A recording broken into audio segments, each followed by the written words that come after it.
What do you say to the claim that Mr. Gulak is making, that the reason why he read the results in Abuja, for example, was because he was concerned about his own personal security in view of the fact, according to him, I shouldn't say fact, according to his submission, rather, that, as he says, he did not do the bidding of the governor?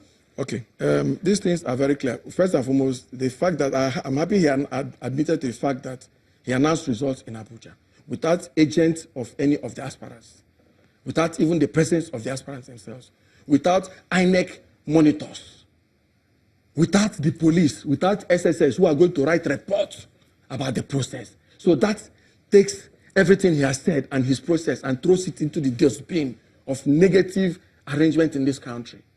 Gulak has admitted that he alone unilaterally announced results without his members, without the secretary of his committee, without INEC monitors sent from Abuja, without INEC rec in Imo State, without the police in Imo, without the director of state security in Imo, so for God's sake. But Mr. Asimobi, yes. the one thing I really want you to fill the gap in the logic here. Yes. If we are to conclude, for example, that Ahmed Gulak is responsible for this entire scenario, which is what you're essentially saying, of course, then what do you say to the reality that the governor of Imo State came out and declared essentially his son-in-law the winner of essentially what turns out he didn't do that. No. Well, he acknowledged that his son-in-law won a primary. Oh, excuse me.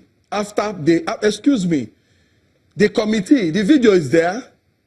They will send it to channels today, and you play it today.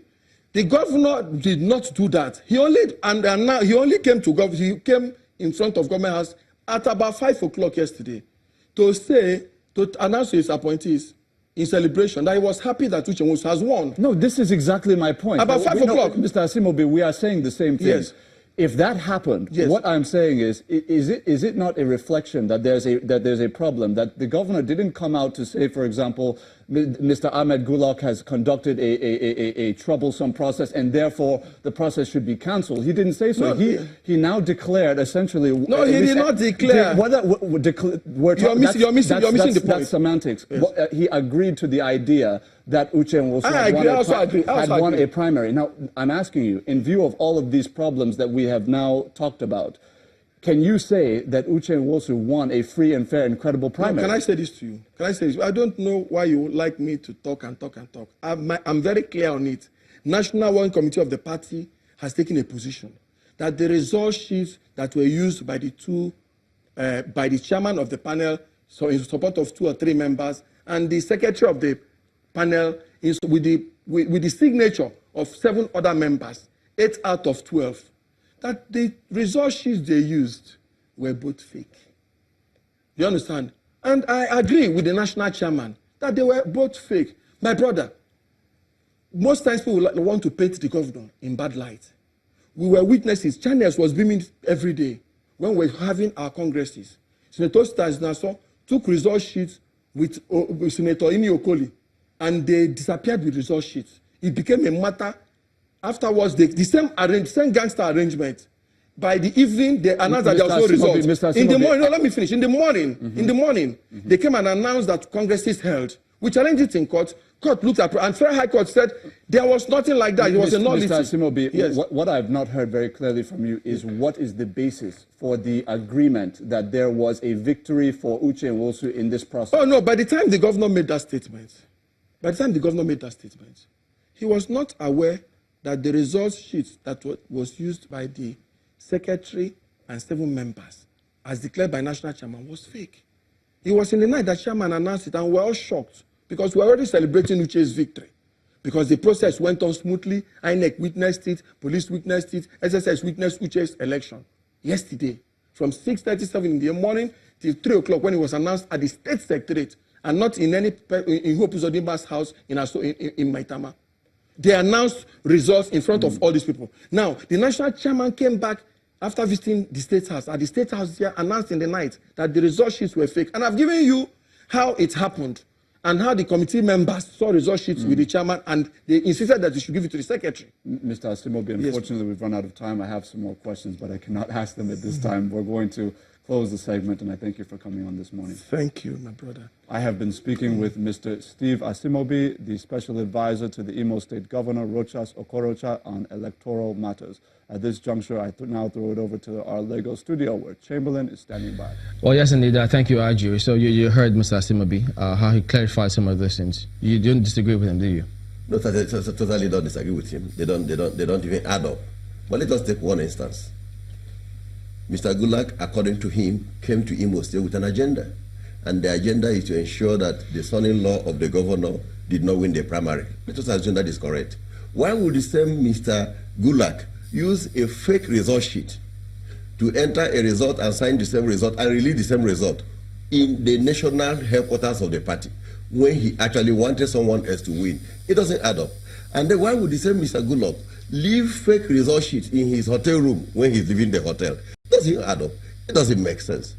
They are the ones that manufactured the fake result sheets, which they used to announce Uche Nwosu, the son-in-law to the governor, as the winner of the primary. Everything that happened according to processes. And the question I have been asking, by 10 a.m. yesterday, the governor was on air declaring Gulak missing. By 10 a.m. So when did they now organize the election, since according to them, no election took place the previous day till the next morning? When did they now organize the election that produced Uche Nwosu, the son-in-law to the governor, within less than 3 hours, in 305 wards in the whole state? The truth of the matter is that the crux of the problem we have in Imo State is an unprecedented desperation by the governor to produce his son-in-law as his successor by all means. It is on national news that he has sworn, they say he will use his last drop of blood, and that blood will flow. People have been threatened. I don't even walk freely in Imo State. All right, so let me follow up My house that. have been invaded. It's on national news. All right, let me follow up with that. Now, people are dying. Even his own local government, on the Monday of the election, somebody was killed. Now, concerning these particular elections, these primaries now, yes, because there's been comments, which it's almost everywhere. Yeah, this is a copy of the so-called fake result. So I hand over this to you. You want to hand over so-called fake results? Yes, send it to the national. The one that the chairman has cancelled? Let the national party confirm that this is a fake result. This is the result. But while we're at that, now the comments credited to the deputy governor, where he accepted the outcome of this result, which Ahmed Gulak produced, where Hope Uzodinma was declared winner. So the deputy governor was quoted to have said he accepts that, and that yes, the people wanted any other person other than the governor's chief of staff or son-in-law. So does that then mean that this is about the governor's chief of staff or the governor's son-in-law, and not necessarily about Owerri zone? Because Hope Uzodinma is from Olu zone. It is necessarily, in the first place, about Owerri zone or Kigwe zone. But within that context, we will have nothing. We will be constrained if any other person from any other zone emerges through a normal process, a free and fair process. You will know that you have tried. I don't support Hope Uzodinma. I didn't support him. I voted for somebody else. I canvassed against Hope Uzodinma. But he emerged. But as a party man, I reluctantly accepted. That's why I said the result was a paradox. I am a Owerri man. I would have wished an Owerri man or Kigwe man to emerge, although having been in power for 16 uninterrupted years. But beyond that, the entirety of Imo State believe that Rochas have performed so woefully. The infrastructure in Imo State has broken down. Let me make this point. Let me make this point. Very important. No roads. The clergy in the entire state, Anglican. No, but that's a separate matter now. They have turned against that's a separate matter. So we are interested in ensuring that APC wins. Okay, we need to wrap this up at the moment. We cannot indulge in the continuity of Rochas Okorocha, which is the son-in-law. It's a third-term agenda.